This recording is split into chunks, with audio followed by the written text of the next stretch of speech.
everyone, welcome to my channel.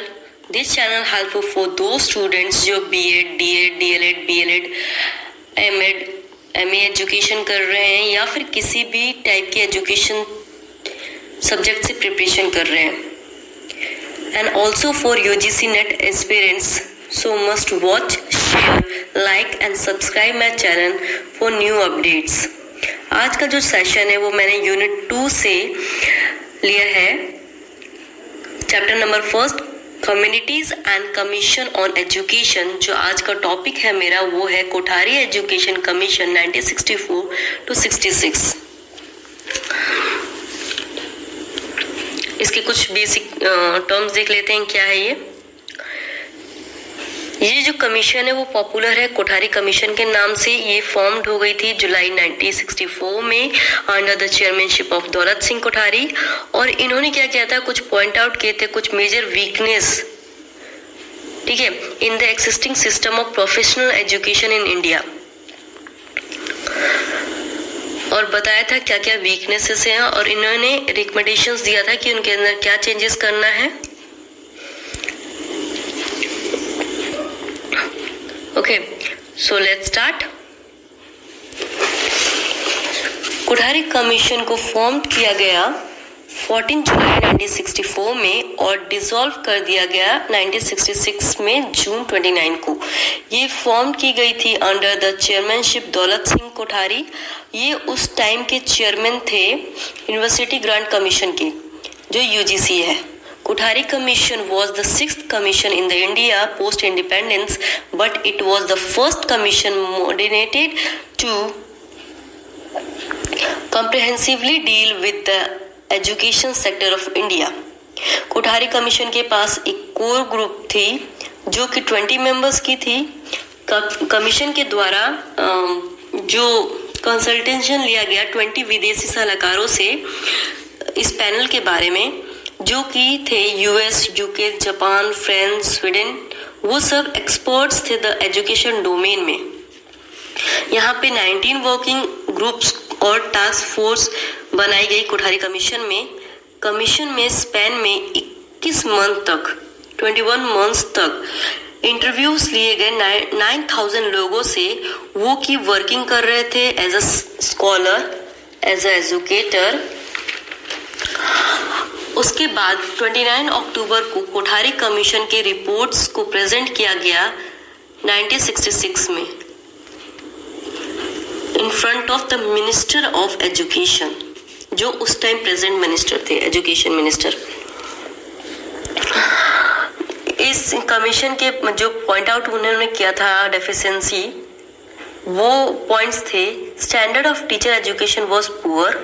Okay, जो standard है education का वो पुअर है हमारा. The teacher education was isolated from the main stream academic life. Training colleges lacked है competent staffs में.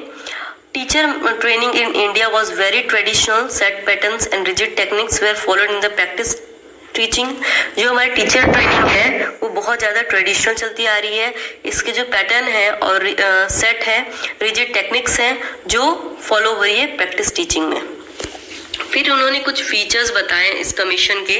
क्या थे, to try to cover every field as aspect to the entire education system.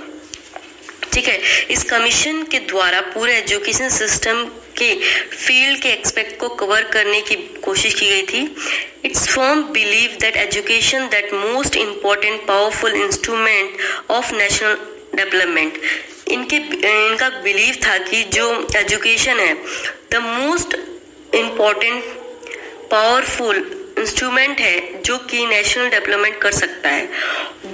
जो इनकी ओपनिंग सेंटेंस थी ना commission के अंदर, वो थी the destiny is begin shaped in her classroom.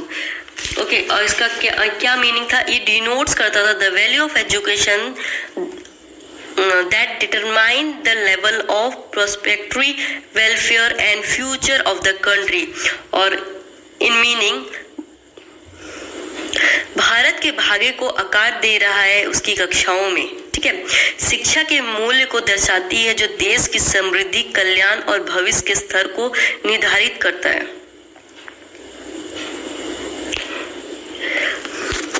फिर हम देखते हैं यहाँ पे कुछ उन्होंने कोठारी कमीशंस ने कुछ ऑब्जेक्टिव सेट की थी, उनको देख लेते हैं हम। To provide policies and guidelines for the development of education in India. India में एजुकेशन डेवलपमेंट के लिए प्रोवाइड्स करना होगा अच्छी पॉलिसीज और गाइडलाइंस को। फिर उन्होंने बोला to find and evaluate a general pattern of education in India. India के एजुकेशन में एक जनरल पैटर्न की खोज की जाए और उसको डेवलप करने के लिए बोली गई। फिर बोला गया to examine every aspect of the Indian education sector.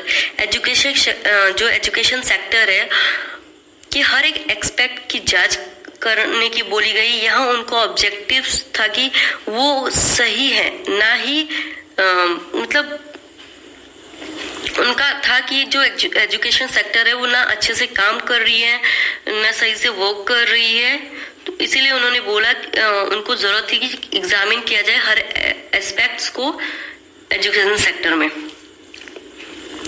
Although the Kothari Commission was established to review the entire education sector, okay, or two important domains were left out of it review. They were legal education and medical education. ये commission बनी गई थी review करने के लिए, ठीक है, education sector को। लेकिन इन लोगों से दो मेन डोमेन्स ही छूट गए थे। क्या छूट गए थे? पहला था लीगल एजुकेशन एंड दूसरा था मेडिकल एजुकेशन। फिर इन्होंने कुछ अब हम ये तो थी इनकी ऑब्जेक्टिव्स। अब देखते हैं हम लोग कि इन्हें क्या रिकमेंडेशंस दिए हुए थे। इनके कुछ रिकमेंडेशंस थे जो इम्पोर्टेंट थे, वो थे उन्होंने पहले क्या किया, विजुअलाइजिंग की सच वीकनेस को इन टीचर ट्रेनिंग प्रोग्राम्स, और फिर उसके बाद इस रिकमेंडेशंस को दिया। They are first removing isolation of teacher training facilities. Remove कर देना आइसोलेशन ऑफ टीचर ट्रेनिंग को, फैसिलिट और क्वालिटेटिव इम्प्रूवमेंट हो और सब्जेक्ट ओरिएंटेशन हो, और इंट्रोड्यूसिंग किया जाए इंटीग्रेट कोर्सेज को और जनरल एंड प्रोफेशनल एजुकेशन, और सजेस्ट किया जाए कि ways to improve the quality of teachers education. ठीक है। सेकेंड था expansion of teacher training facilities. जो expansion of teacher training facilities थी और एडवाइस दिया कि जितने भी स्टेट गवर्नमेंट है वो प्रिपेयर करे a plan for expansion of training facilities. Third था making advocate provision for continuously professional education of all teachers. सारे टीचर्स को एडवोकेट प्रोविजंस बनाया जाए for the continuing professional education. Fourth था creating appropriate agencies for the maintenance of standard both of the central and the state. Commission ने recommended किया centres और states को कि वो क्रिएट करे एप्रोप्रिएट एजेंसीज का स्टैंडर्ड मेंटेन करने के लिए टीचर एजुकेशन का। Fifth, education should be treated as independent academic discipline and should be introduced as an optional subject as BA and MA level. Education subject को independent academic discipline की तरह treat किया जाए और इंट्रोड्यूस किया जाए optional subject की तरह BA और MA लेवल पे। School of education should be started in the university. जो एजुकेशन का जो स्कूल है वो यूनिवर्सिटी लेवल पे ही स्टार्ट किया जाए। सेवन था integrated course of general and professional education should be introduced so that teacher prospect are not narrow. Teacher के प्रोस्पेक्ट नैरो ना हो इसलिए कोर्सेज में इंट्रोड्यूस्ड किया जाए इंटीग्रेट कोर्सेज को for general and professional education को। ओके। फिर 8 था प्रैक्टिस टीचिंग को अलाउ करें टीचर्स को इंटर्नशिप प्रोग्राम कराया जाए जिसमें वो इन्वायरमेंट से अवेयर हो सके और एक एक्चुअल टीचर की तरह फील कर सके, जिससे उनको बाद में प्रॉब्लम ना हो कि क्लास में कैसे टीचिंग करनी है, और वो स्टूडेंट्स को पर्सन को अच्छे से फेस कर सके और वो कॉन्फिडेंट हो खुद को लेके। Increasing the number of working days. यहाँ पे वर्किंग डेज को इंक्रीज करने की बात की गई है, ज़्यादा लर्निंग हो उससे और प्रैक्टिस ज़्यादा हो सके। Give scholarship and loans to students, students को स्कॉलरशिप और लोन्स प्रोवाइड की जाए। डेमोस्ट्रेशन स्कूल्स की स्टैब्लिशमेंट हो जिससे पीपल टीचर को एक अपॉर्चुनिटी मिले वर्क एज अ टीचर, जैसे उसने सीखा होगा ट्रेनिंग कॉलेजेस में। Organise special courses for granted जो एंटरिंग करेंगी एज अ प्राइमरी टीचर, ठीक है। जो भी ग्रेजुएटेड टीचर्स होंगे उनको एक स्पेशल कोर्स प्रोवाइड करना जिससे वो जाके प्राइमरी टीचर्स में को प्राइमरी टीचर होके अच्छे से स्टूडेंट्स को पढ़ा सके। टीचर ट्रेनिंग इंस्टीट्यूट की जो क्वालिटी है उसको इम्प्रूव की जाए। To establish a state board of teacher education that should be responsible for functions related to teacher education at all levels and in all fields. Establish की जाए state board की teachers education को लेके जो responsible हो for all the function related to teacher education, सारे जो develops करे in the field of education. इसमें टोटल 23 रिकमेंडेशंस दी गई थी कमीशन में। मैंने कुछ इंपॉर्टेंट पॉइंट्स लिया है इसमें, और भी कुछ बेसिक्स पॉइंट्स हैं जो मैंने इंक्लूड नहीं किया है, जैसे कि 3 लैंग्वेज फार्मूला, फिजिकल वेयर for all students, education of women, distance education, selective admissions, university autonomy, ये सारी बेसिक थी। आप इसको भी गो थ्रू कर सकते हैं एक बार। As the result of these recommendations, 4-year course were started at different regional institutes of education in 1963. RIE को सेट किया गया था डिफरेंट पार्ट्स ऑफ इंडिया के अंदर वेरियस रीजन्स में। RIE का जो फुल फॉर्म है वो है रीजनल इंस्टीट्यूट ऑफ एजुकेशन, जो कि अब रीजनल कॉलेज ऑफ एजुकेशन से जाना जाता है।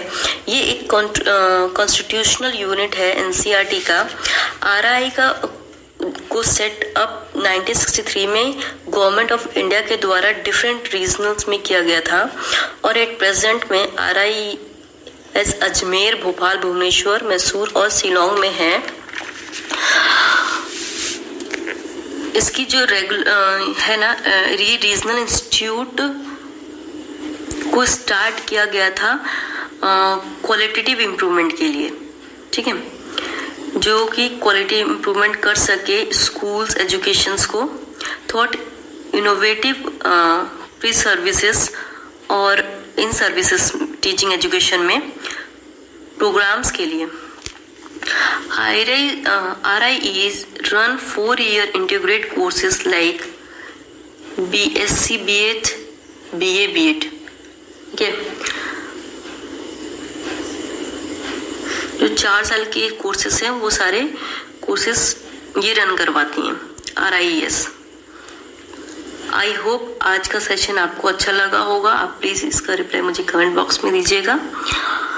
Thank you, keep on watching.